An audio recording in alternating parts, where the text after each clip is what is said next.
When my brother Marcus told investors I was too emotional for real business, I smiled and congratulated him on securing $85 million in funding for his tech startup. What he didn't know was that I had been secretly recording every family dinner for 6 months, documenting his lies about stealing my original business concept. As he celebrated with champagne that night, I was already 3 steps ahead, preparing to expose the truth that would not only destroy his company, but reveal the shocking family conspiracy that had been brewing for years. Hey everyone! Before we dive into this incredible story of family betrayal and business revenge, I'd love to know where you're watching from. Drop your city in the comments. If you're ready for a wild ride full of shocking twists and sweet justice, make sure to hit that like button and subscribe because this story will completely blow your mind. Trust me, you won't see the ending coming. My name is Seraphina Walsh, and I never imagined that my own family would become my greatest enemy. Growing up in Silicon Valley, I was always the tech-obsessed sister, while Marcus focused on sports and popularity. Our parents, both successful venture capitalists, constantly reminded us that business was everything, and family loyalty came second to profit. 3 years ago, I developed an innovative AI-powered sustainability platform called EcoSync during my MIT graduate program. The concept was revolutionary, using machine learning to optimize corporate supply chains for environmental impact while reducing costs. I spent countless sleepless nights perfecting algorithms, conducting market research, and building prototypes. My thesis advisor called it the future of sustainable business technology. When I returned home to San Francisco after graduation, I was bursting with excitement to share my creation with my family. During our traditional Sunday dinner at my parents' Nob Hill mansion, I presented my detailed business plan to everyone. Marcus seemed genuinely interested, asking technical questions about the algorithms and market potential. I foolishly shared everything: my code repository, financial projections, target market analysis, and even my list of potential investors. "This is incredible, Sarah," Marcus said, using my childhood nickname. "You've really outdone yourself. We should definitely explore this together as a family business venture." Our parents, Robert and Diana Walsh, nodded approvingly. "Seraphina has always been our little innovator," Diana said with pride. "Perhaps Marcus could help with the business development side while you focus on the technical aspects." I was thrilled by their enthusiasm and support. For weeks, we held family meetings to discuss strategy. Marcus insisted on handling all investor communications since he had better connections from his previous startup experience. I agreed, thinking family collaboration was the perfect foundation for success. However, red flags began appearing within months. Marcus started scheduling investor meetings without including me, claiming I needed to focus on perfecting the technology while he handled the business side. When I asked to review pitch materials, he dismissed my concerns with patronizing comments about my lack of business acumen. "Sarah, you're brilliant with code, but you don't understand how to talk to investors," he would say. "They want to see confidence and business savvy, not technical jargon. Let me handle this part." The breaking point came during Thanksgiving dinner last year. Marcus announced he had secured initial seed funding for his new startup, introducing EcoSync as his original concept. My blood ran cold as he described my exact algorithms and business model to our extended family, as if he had invented everything himself. "Wait," I interrupted. "That's my thesis project. We discussed this as a collaboration." Marcus laughed dismissively. "Sarah helped with some of the technical research, but the business concept is entirely mine." She's always been more of a behind-the-scenes person anyway. Our parents remained suspiciously silent, exchanging glances I couldn't interpret. Uncle Thomas, a tech executive himself, looked confused. I thought Seraphina was the MIT graduate with the AI specialization. She is, Marcus replied smoothly, but having technical knowledge doesn't automatically translate to business vision. I've been developing this sustainability platform concept for years. That night, I couldn't sleep. Something felt fundamentally wrong about the entire situation. I began investigating Marcus's claims, starting with patent filings and trademark applications. What I discovered was devastating. Marcus had filed provisional patents for my algorithms using modified versions of my original code, listing himself as the sole inventor. Digging deeper, I found that our parents had been actively involved in the deception. Email records I accessed through our shared family cloud account revealed months of correspondence between Marcus Robert and Diana discussing strategies to position Marcus as the primary founder and minimize my involvement. One email from our father particularly stung. Sarah's technical skills are valuable, but Marcus has the leadership qualities investors want to see. We need to be strategic about how we present the founding team. The betrayal cut deeper when I discovered they had been using my MIT credentials and thesis research to legitimize Marcus's funding applications while systematically erasing my contributions from all official documentation. My own family had stolen my life's work and were profiting from my innovation while treating me like a disposable technical consultant. The final revelation was the most shocking. While reviewing family financial records, I found evidence that our parents had promised Marcus their full inheritance if he successfully launched the company while planning to leave me only a minimal trust fund. They had essentially sold my future to fund his startup using my own intellectual property. Marcus's recent $85 million Series A funding round was built entirely on my stolen work, and now he was publicly dismissing me as someone who couldn't handle real business. The irony was suffocating. He was using my innovation to prove I was incompetent, but Marcus had made one critical mistake. Throughout all our family meetings, I had been secretly recording conversations using a small device hidden in my bracelet. Every dismissive comment, every stolen idea, every strategic discussion about marginalizing my involvement was captured in crystal clear audio. I had months of evidence proving the systematic theft of my intellectual property.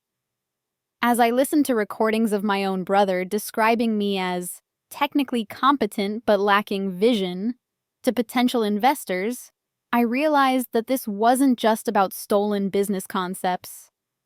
This was about a family conspiracy to deny me my rightful place and success, using my gender and personality against me while profiting from my intelligence. The rage building inside me wasn't just about money or recognition. It was about justice. They had underestimated me for the last time. If Marcus wanted to play business warfare, I was about to show him what real strategic thinking looked like. He might have stolen my work, but he had no idea what I was truly capable of when properly motivated. The morning after Marcus's dismissive, "too emotional for real business" comment went viral in tech blogs, I knew it was time to strike. His arrogance had finally given me the perfect opening to expose the truth. I had spent 6 months carefully documenting evidence, and now I was ready to execute my plan. My first move was reaching out to Dr. Jennifer Rodriguez, my former MIT thesis advisor who had supervised my EcoSync development. When I explained the situation, her response was immediate and furious. "Seraphina, this is academic fraud on a massive scale," she said during our video call. I have all your original research files, development timeline, and peer review documentation. Marcus's claims are not just false, they're criminal intellectual property theft. Dr. Rodriguez agreed to provide sworn testimony and academic records proving my sole authorship of the EcoSync concept. She also revealed something crucial: Marcus had contacted her months earlier, trying to obtain my thesis materials under the pretense of helping with patent applications. She had refused, sensing something suspicious about his requests. Armed with Dr. Rodriguez's support, I began reaching out to other key witnesses. My MIT classmates who had participated in my project presentations, professors who had evaluated my work, and even the tech conference organizers where I had first presented EcoSync publicly. All confirmed my timeline and ownership. The breakthrough came when I contacted Sarah Kim, a former MIT student who now worked as a junior partner at Kleiner Perkins, one of the firms considering additional investment in Marcus's company. Sarah remembered my EcoSync presentation from our advanced algorithms class and was shocked to learn about Marcus's claims. "Sarah, I literally took notes during your presentation 2 years ago," Sarah said. "I still have them saved in my laptop. Marcus wasn't even mentioned in any of your research." Through Sarah, I learned that Marcus was scheduled to present to senior partners at Kleiner Perkins the following week, seeking an additional $50 million in Series B funding. This was my opportunity to expose the truth in front of the people who mattered most: the investors. I crafted a comprehensive evidence package including audio recordings of family meetings, email communications between my parents and Marcus, my original MIT thesis documentation, Dr. Rodriguez's testimony, and timeline proof of my sole development of EcoSync. The package was devastating and undeniable, but I needed a platform that would maximize impact. Simply sending emails to investors might be dismissed or covered up. I needed something public and irreversible. That's when I remembered Alex Chen, a tech journalist at TechCrunch, who had covered several major Silicon Valley fraud cases. I had met Alex at a Women in Tech conference months earlier, before Marcus's theft became apparent. She had given me her card, saying she was always interested in stories about innovation and entrepreneurship challenges. I contacted Alex and arranged a meeting at a neutral location, a small cafe in Palo Alto where we could speak privately. When I laid out the entire story with supporting evidence, Alex's eyes widened with each revelation. "This is huge, Seraphina," Alex said, reviewing my audio recordings. "This isn't just intellectual property theft. It's systematic family fraud with gender discrimination elements. The audio evidence of your parents' involvement makes this a major story." Alex spent the next 3 days verifying my claims independently. She contacted Dr. Rodriguez, interviewed my MIT classmates, and even reached out to some of Marcus's early investors, using carefully crafted questions that revealed inconsistencies in his origin story. Meanwhile, I prepared for the nuclear option. Using my technical skills, I had been monitoring Marcus's company email and project management systems, since I technically still had access as a technical consultant. I discovered that Marcus was planning to announce major algorithm improvements at the Kleiner Perkins presentation. Improvements that were actually lifted directly from my latest research. The evening before Marcus's big presentation, I received a call from Alex. "The story is going live tomorrow morning, exactly 2 hours before Marcus's investor meeting. I wanted to give you a heads up." "Perfect timing," I replied. "But that's not the only surprise Marcus will be getting." I had one final card to play. Through my monitoring of Marcus's systems, I had discovered that he was using a modified version of my original code that contained a hidden backdoor I had built for testing purposes. The backdoor allowed me to remotely access system logs and usage data, evidence that would prove beyond doubt that Marcus was using my stolen intellectual property. That night, I couldn't sleep from anticipation. Years of being dismissed, marginalized, and stolen from were about to be vindicated. Marcus had built his entire success on my work while publicly humiliating me. But tomorrow, the truth would finally emerge. At 6 a.m. Pacific Time, Alex's article went live with the headline, "Silicon Valley Startup Founder Accused of Stealing Sister's MIT Thesis for $85 million Company."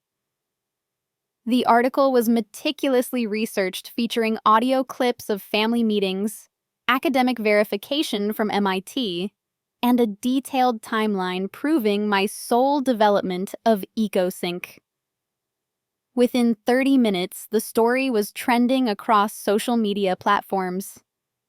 Tech Twitter exploded with outrage, particularly from women in STEM, who shared their own experiences with idea theft and family betrayal. The hashtag Justice for Seraphina began trending nationally.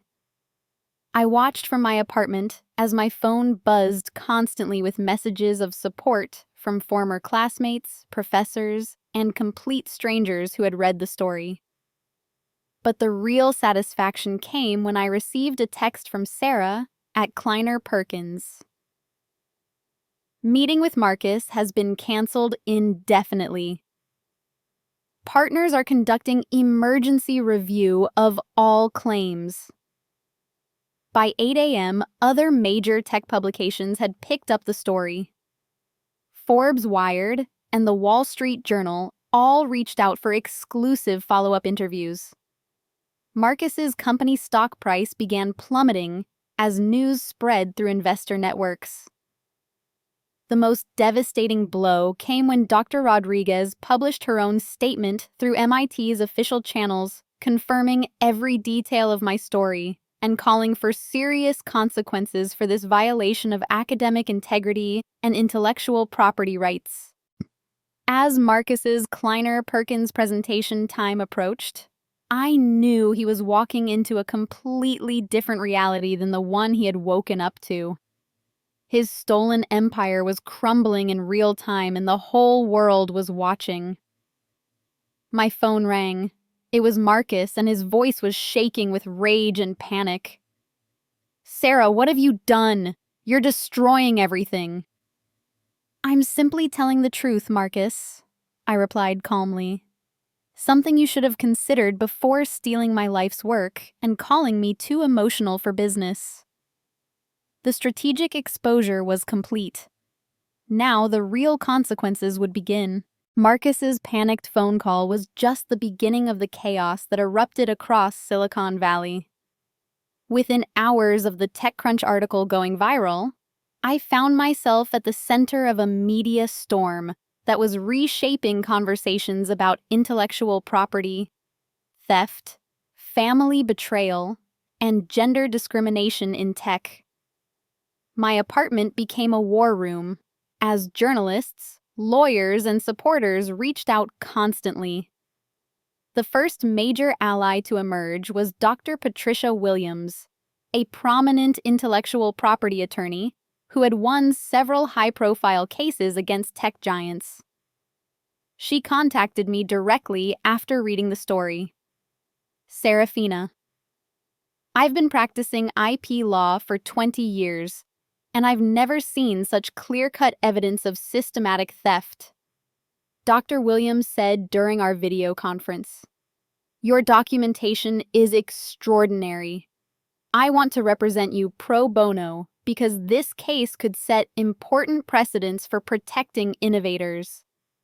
Dr. Williams immediately began filing emergency injunctions to prevent Marcus from continuing to use my algorithms or seeking additional funding based on stolen intellectual property. She also started preparing criminal referrals to federal prosecutors for wire fraud and copyright infringement. The second crucial ally was unexpected but incredibly powerful. Victoria Sterling, a billionaire venture capitalist and advocate for women in tech, reached out through her foundation. Victoria had been following the story and recognized its broader implications for systemic discrimination in startup funding. "This isn't just about you and Marcus," Victoria explained during our phone conversation. "This represents everything wrong with how women's contributions are minimized in tech. I want to fund a comprehensive investigation into your family's financial dealings and provide resources to ensure justice is served." Victoria's foundation immediately provided funding for a team of forensic accountants to examine all financial transactions related to Marcus's company. They also hired a crisis management firm to help me handle the overwhelming media attention professionally. The third major development came from an unexpected source: Marcus's own employees. Several engineers at his company had recognized my algorithms from my published MIT research and were horrified to learn about the theft. Led by senior developer Diana Park, a group of 12 employees submitted a joint statement to tech media outlets condemning Marcus and offering to testify about his deceptive practices. "We joined this company because we believed in the innovation," Diana wrote in her public statement. "Learning that our CEO built everything on stolen work makes us complicit in fraud. We cannot continue working for someone who has systematically deceived investors and destroyed his own sister's career." The employee exodus accelerated when internal communications leaked, showing Marcus had been dismissing their questions about code ownership and algorithm development. Several employees revealed that Marcus couldn't adequately explain the technical foundations of his own product during internal meetings. Meanwhile, my parents went into full damage control mode, but their strategy backfired spectacularly. Instead of acknowledging wrongdoing, they hired expensive PR firms and began attacking my credibility through planted stories in business publications. Robert Walsh released a statement claiming I was an unstable individual seeking attention, and that my accusations were desperate attempts to ride on Marcus's success. The statement suggested I had mental health issues and couldn't accept my supporting role in the family business. Their tactics disgusted public opinion even further. Women's advocacy groups rallied around my case with prominent female executives sharing their own stories of family members stealing credit for their work. The hashtag #HadFamilyTheft began trending as hundreds of women revealed similar experiences. The momentum reached a tipping point when Congressman David Liu, chair of the House Subcommittee on Intellectual Property, announced congressional hearings on systemic intellectual property theft in Silicon Valley. My case would be featured as the primary example of how family-based fraud was undermining innovation protection. When families can systematically steal intellectual property from their own members with impunity, our entire innovation ecosystem is compromised. Congressman Liu stated in his press release. But the most powerful ally emerged from within my own extended family. My grandmother, Eleanor Walsh, had remained silent during the initial media storm. At 87 years old, she was the family matriarch and controlled significant trust funds that my parents had been counting on for their retirement. Eleanor called me on a Tuesday evening, her voice sharp with anger. "Seraphina, dear, I've been watching this situation unfold with great interest. I built this family's wealth through honest business dealings, and I will not tolerate fraud being committed in the Walsh name." What Eleanor revealed next was devastating for my parents and Marcus. She had been secretly monitoring family business dealings for years. and had discovered additional evidence of financial manipulation beyond just my stolen intellectual property. Your parents have been embezzling from family trust funds to finance Marcus's ventures, Eleanor explained. They've stolen nearly $3 million from accounts that were designated for your education and future inheritance. I have all the documentation. Eleanor's evidence showed that Robert and Diana had been systematically transferring money from trust accounts I was supposed to inherit, using the funds to prop up Marcus's company during early development phases. They had been planning to hide the theft permanently once Marcus became successful enough to repay the stolen amounts. The financial fraud allegations prompted federal investigations beyond just intellectual property theft. FBI white-collar crime units began examining the Walsh family finances, and IRS criminal investigators started reviewing tax filings related to the trust fund transfers. Marcus's company board of directors called an emergency meeting and voted unanimously to place him on administrative leave pending the outcome of investigations. Major investors began demanding immediate audits of all company assets and intellectual property claims. The tech industry response was swift and brutal. Marcus found himself effectively blacklisted from Silicon Valley circles as other entrepreneurs distanced themselves from the scandal. Speaking engagements were canceled, advisory board positions were revoked, and potential business partnerships dissolved overnight. But the most satisfying moment came when Sarah Kim from Kleiner Perkins called with news about the broader impact of my case. "Sarah, your courage has inspired something incredible," Sarah said.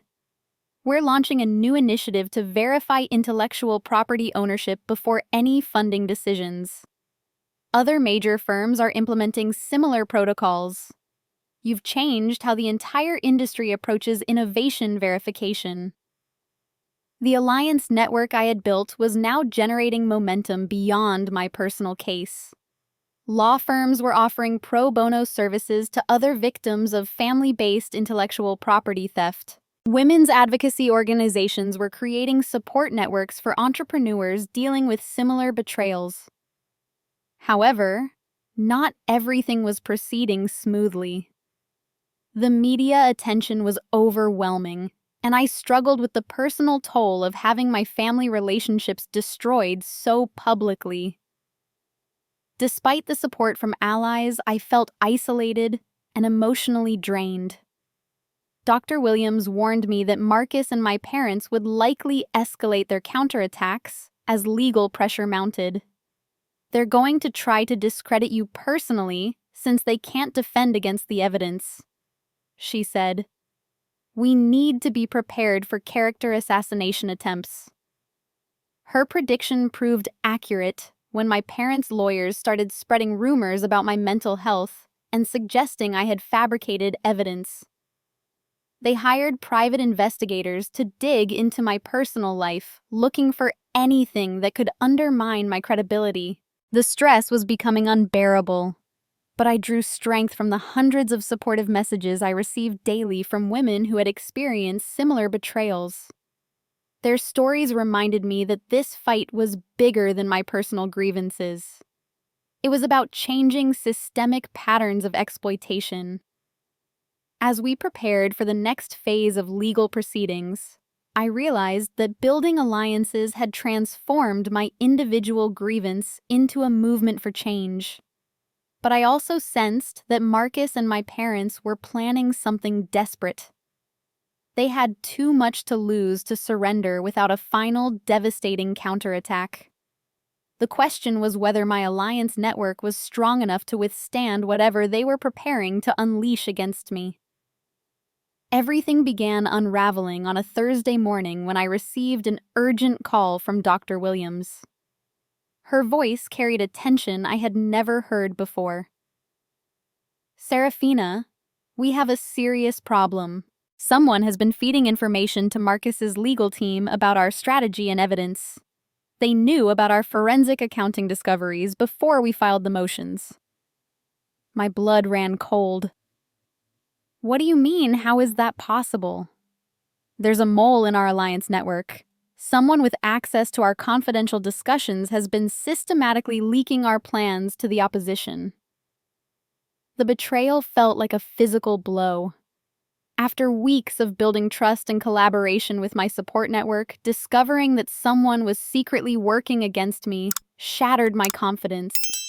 But the worst revelation was yet to come. Dr. Williams had conducted a careful investigation to identify the source of the leaks. The evidence pointed to someone I never suspected: Victoria Sterling, the billionaire venture capitalist who had offered to fund our entire operation. Victoria has been playing both sides, Dr. Williams explained during our emergency video conference. Her foundation has significant investments in companies that compete with EcoSync technology. She's been using our case to gather intelligence about your algorithms while secretly helping Marcus prepare counter-strategies. The sophistication of Victoria's deception was breathtaking. She had positioned herself as my champion while simultaneously working to ensure that Marcus retained control of my technology. Her foundation's support had been an elaborate intelligence-gathering operation designed to protect her own business interests. But Victoria's betrayal went even deeper. Through her extensive network of contacts, she had been coordinating with my parents to develop a comprehensive character assassination campaign. They had compiled a detailed psychological profile of my personality and weaknesses, planning to use my trust issues and emotional vulnerability against me. The attack came swiftly and brutally. Within 24 hours of Dr. Williams's discovery, major tech publications began publishing stories questioning my mental stability and credibility. Anonymous sources, later revealed to be hired by Victoria's crisis management firm, suggested that I had fabricated evidence and suffered from paranoid delusions about family persecution. Marcus appeared on a prominent tech podcast presenting himself as the victim of a mentally unstable sister, seeking revenge for imaginary slights. He claimed that I had always been jealous of his success and had created an elaborate fantasy about stolen intellectual property to explain my own failures. Sarah has always struggled with reality, Marcus said with practiced sympathy. Our family has been trying to help her for years, but she interprets every business success as a personal attack. We love her, but we cannot allow her delusions to destroy legitimate business ventures. The most devastating blow came when Victoria's foundation released a statement withdrawing their support and suggesting that I had misrepresented facts to gain sympathy and funding. The statement implied that their investigation had uncovered inconsistencies in my story that raised serious questions about my truthfulness. Several of my other allies began distancing themselves from the case. Some of Marcus's former employees who had initially supported me suddenly reversed their positions, claiming they had been misled about the circumstances surrounding the intellectual property development. The media narrative shifted dramatically. Instead of covering my case as intellectual property theft, publications began framing it as a cautionary tale about false accusations and family dysfunction. My credibility was systematically destroyed through carefully orchestrated character assassination. The psychological impact was devastating. After experiencing genuine family betrayal, discovering that my closest ally in seeking justice had also betrayed me felt like complete emotional annihilation. I began questioning my own perceptions and wondering if Marcus was right about my mental stability. Dr. Williams remained supportive, but even she admitted that Victoria's betrayal had severely damaged our legal position. The evidence of intellectual property theft remains solid, she said, But the character assassination campaign has made it much harder to pursue criminal charges. Juries don't trust plaintiffs who appear unstable or vindictive. My parents capitalized on the momentum shift by filing a restraining order against me, claiming I had been harassing family members and making threats. The legal filing painted me as an unhinged individual who had become dangerous to family safety. The restraining order hearing was a nightmare. Marcus testified with tears in his eyes about his fear for family safety, describing me as increasingly erratic and potentially violent. My parents presented a united front expressing love for their troubled daughter, while insisting that legal protection was necessary. Judge Morrison granted a temporary restraining order prohibiting me from contacting any family members or approaching Marcus's business premises. The ruling was covered extensively in tech media as evidence that my accusations had been deemed credible enough to warrant legal intervention against me. The isolation was complete.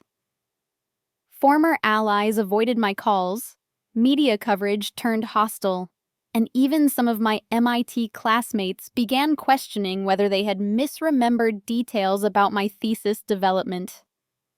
Victoria's resources had enabled a comprehensive campaign that systematically undermined every aspect of my credibility. But the cruelest twist came when I discovered that Victoria had been secretly recording our private conversations and sharing selected excerpts with Marcus's team. Statements I had made about feeling angry or wanting revenge were edited and presented out of context to support claims about my mental instability. She specifically targeted your emotional moments, Dr. Williams explained after reviewing the leaked recordings. Victoria knew exactly how to manipulate you into saying things that could be used against you later. The betrayal was so complete that I began wondering if pursuing justice had been a mistake. Maybe Marcus was right. Maybe I was too emotional for business, too naive to understand how power actually operated in Silicon Valley. The evidence of intellectual property theft remained solid, but the social and legal costs of fighting had become overwhelming. My bank accounts were frozen pending investigation of Victoria's fraud allegations. My apartment lease was terminated after my landlord received pressure from unknown sources. Former friends stopped returning calls, and even casual acquaintances treated me with suspicion and pity. The lowest point came when Dr. Rodriguez from MIT called to inform me that the university was conducting a review of my thesis work in response to concerns about academic integrity raised by anonymous sources. Years of academic achievement were being questioned because of Victoria's systematic campaign to discredit me. "I believe in you completely, Seraphina," Dr. Rodriguez said, "but the political pressure is enormous. The university cannot ignore formal complaints even when they appear to be part of a larger coordinated attack." As I sat alone in a cheap motel room, having lost my apartment and most of my savings, I realized that Victoria's betrayal had been more devastating than my family's original theft.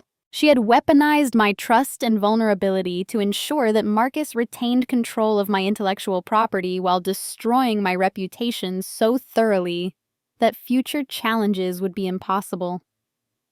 But somewhere in the depths of despair, a small spark of defiance remained. Victoria had made one crucial mistake in her elaborate deception.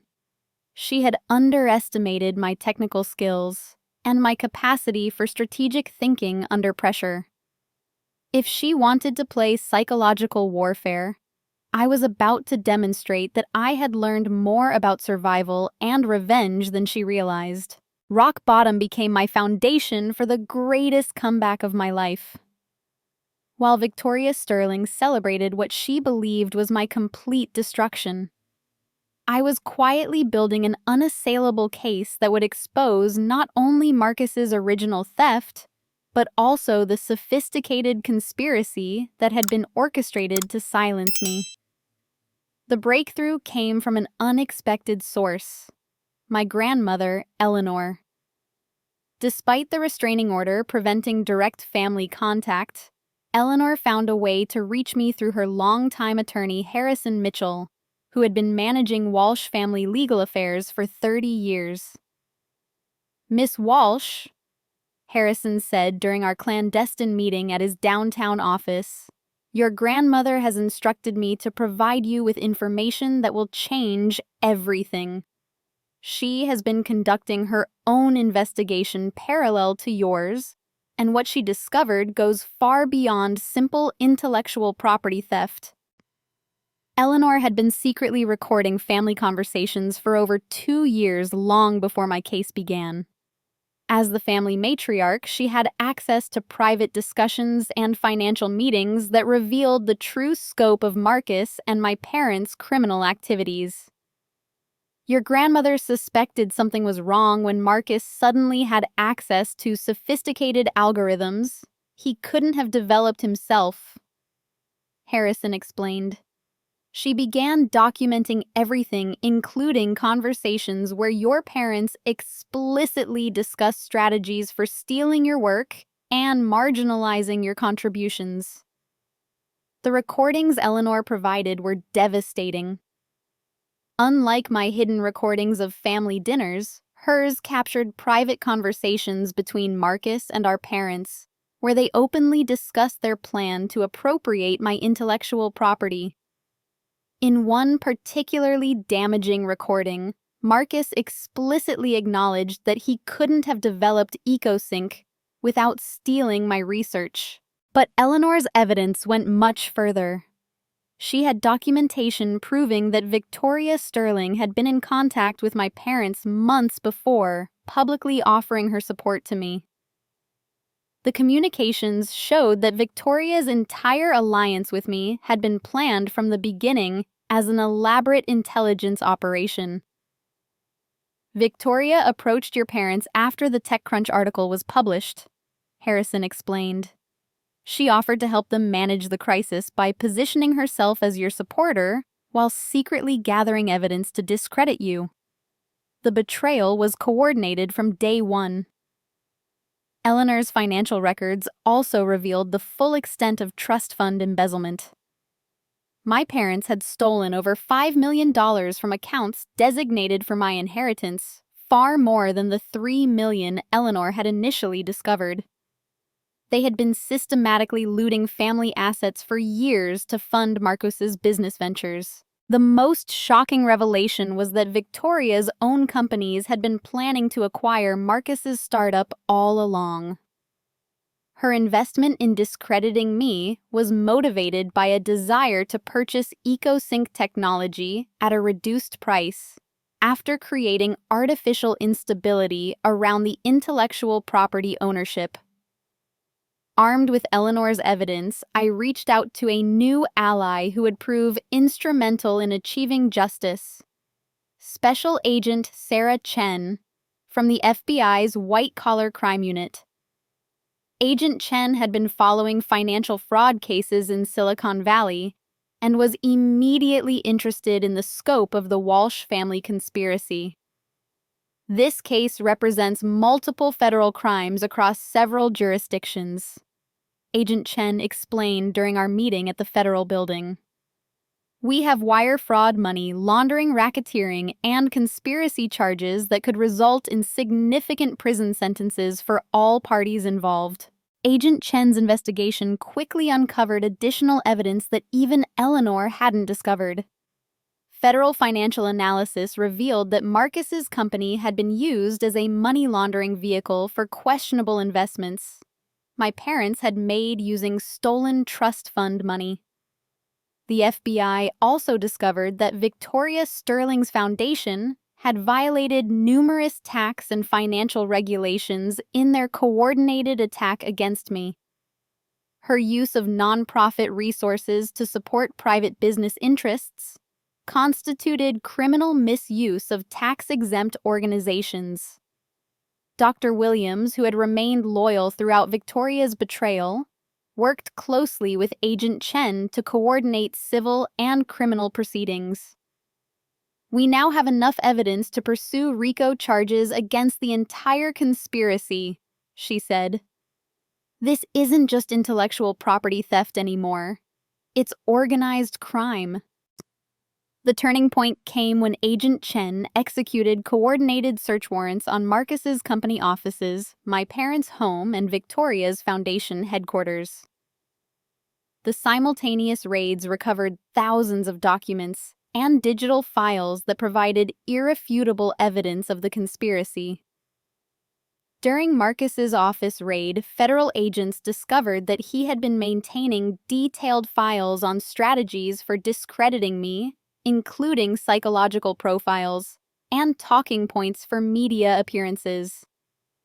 His computer contained email correspondence with Victoria's crisis management team, discussing specific tactics for undermining my credibility. The search of Victoria's foundation revealed the most damaging evidence yet.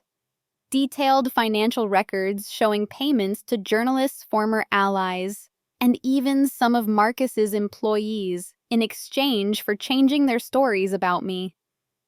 The character assassination campaign had been funded through systematic bribery and corruption. My parents' house yielded evidence of their coordination with Victoria, dating back months before her public support of my case. They had been planning the elaborate deception while simultaneously pretending to be hurt by my accusations of family betrayal. But the most satisfying discovery was found on Victoria's personal computer. Recordings of private conversations where she openly mocked my naivety and discussed strategies for manipulating my emotional vulnerabilities. Her contempt for me was evident in every conversation, revealing the depth of her calculated cruelty. The media response to the FBI raids was immediate and overwhelming. Tech publications that had been publishing negative stories about me suddenly reversed course as evidence of the conspiracy emerged.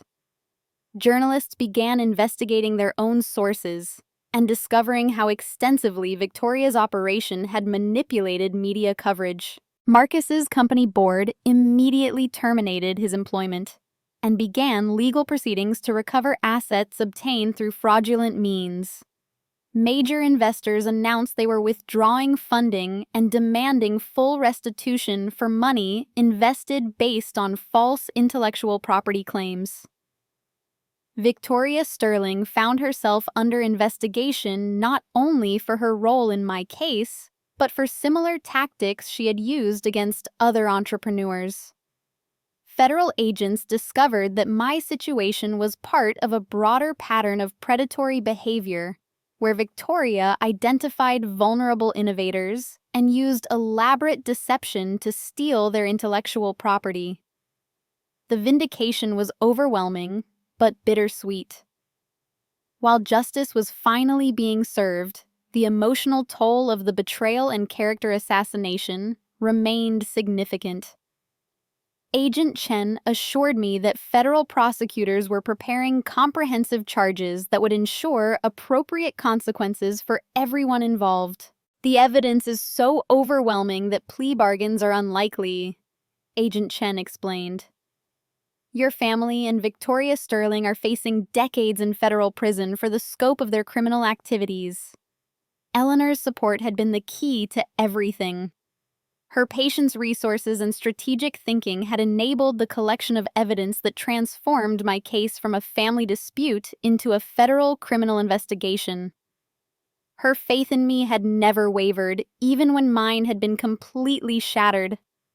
As we prepared for the final phase of legal proceedings, I realized that Eleanor had taught me the most important lesson of all.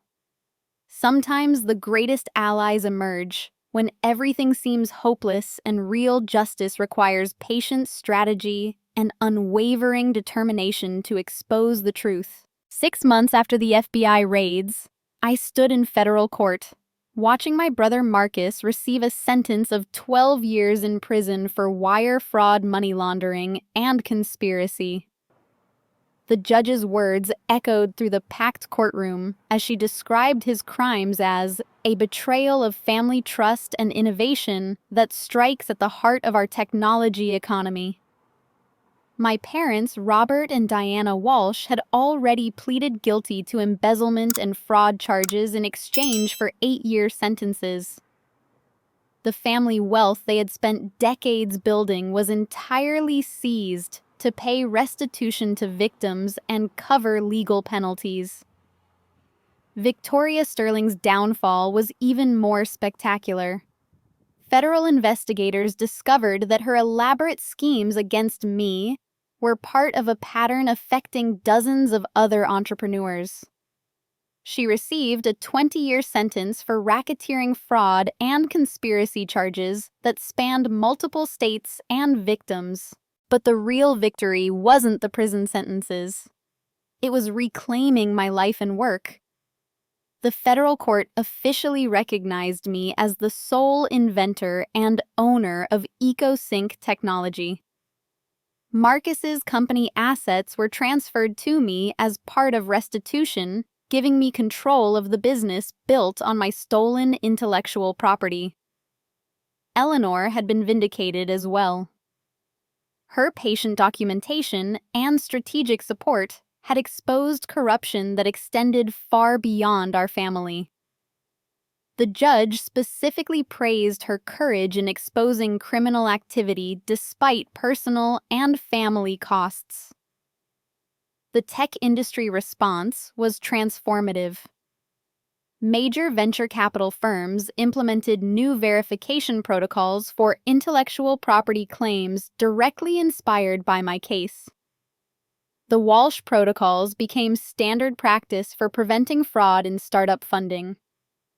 Dr. Williams helped me establish the Seraphina Walsh Foundation for Innovation Protection, using settlement money from various lawsuits to provide legal support for other victims of intellectual property theft. We had already helped 23 entrepreneurs reclaim stolen work and pursue justice against family members and business partners who had betrayed their trust. MIT invited me to return as a guest lecturer, sharing my story with students about protecting intellectual property and recognizing manipulation tactics.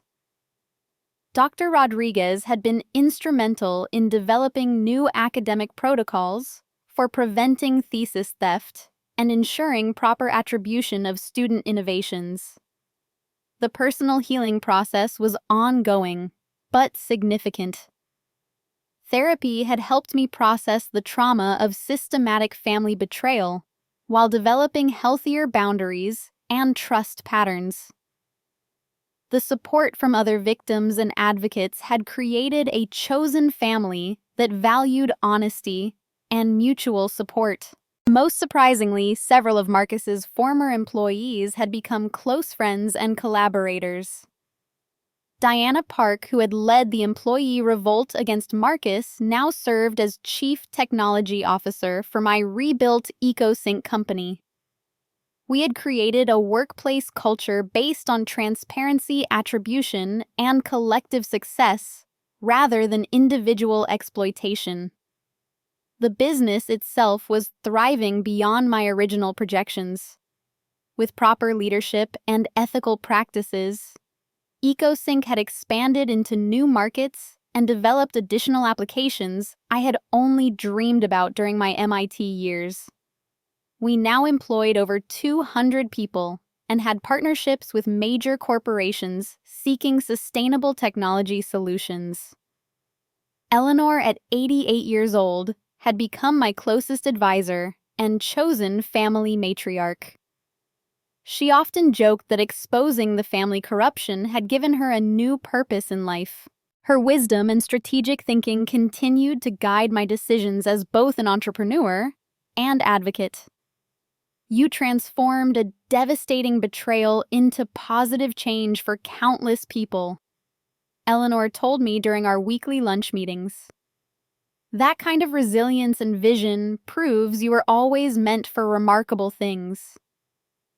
The legal precedents established by my case had created lasting change in how intellectual property theft was prosecuted and prevented. Federal prosecutors now use the Walsh case as a model for pursuing complex family-based fraud schemes. Agent Chen had become both a professional contact and personal friend, often consulting with me about other cases involving technology theft and family betrayal. Her investigation techniques had been refined based on our collaboration and were now being taught to other federal agents. The media coverage had evolved from sensationalism to substantive analysis of systemic problems in tech innovation protection. Several journalists who had been manipulated by Victoria's campaign wrote follow-up articles examining how sophisticated disinformation operations target vulnerable individuals. But perhaps the most meaningful outcome was receiving letters from hundreds of people who had experienced similar betrayals. Their stories reminded me that family-based exploitation was far more common than most people realized, and that speaking truth about these experiences helped others find courage to seek justice. The financial security from successfully reclaiming my company allowed me to focus on advocacy work without economic pressure. I had established scholarship programs for women in STEM fields and mentorship networks for entrepreneurs dealing with intellectual property challenges. Looking back, I realized that Marcus's dismissive comment about me being too emotional for real business had actually been prophetic, but not in the way he intended. My emotional investment in justice and truth had proven to be exactly what real business required. His lack of genuine feeling or ethical grounding had ultimately destroyed him. The transformation was complete when I received an invitation to speak at the same tech conference where Marcus had once presented my stolen work as his own innovation. Standing on that stage, sharing my authentic story of resilience and justice felt like the ultimate vindication. During my presentation, I looked out at an audience of entrepreneurs, investors, and innovators who were learning from my experience about protecting their own work and supporting ethical business practices. The applause was overwhelming, but more importantly, the conversations afterward showed that real change was happening. As I concluded my remarks that day, I thought about the journey from family betrayal to personal triumph. The pain had been devastating, but it had also revealed my true strength and capacity for strategic thinking under pressure. Marcus had been wrong about everything. I could handle real business better than he ever could. The future looked bright with possibilities I was only beginning to explore. EcoSync was expanding internationally, the foundation was helping more victims every month, and new innovations were emerging from the ethical workplace culture we had created. So here's what I want to know from all of you watching this story. Have you ever had someone in your family try to steal credit for your achievements or undermine your success? Have you experienced that gut-wrenching moment when you realize someone you trusted was working against you all along? Drop your experiences in the comments below, because I read every single one, and your stories matter. If this journey from betrayal to justice resonated with you, please hit that like button to help other people find this story who might need to hear it. Subscribe for more real-life stories about overcoming impossible odds and finding strength you never knew you had. And please share this with anyone who might be dealing with family drama or workplace betrayal. Sometimes knowing you're not alone makes all the difference. Thank you for joining me on this incredible journey, and remember that no matter how dark things seem, truth and justice have a way of prevailing when you refuse to give up. Until next time, keep fighting for what's rightfully yours, And never let anyone convince you that you're too anything for success.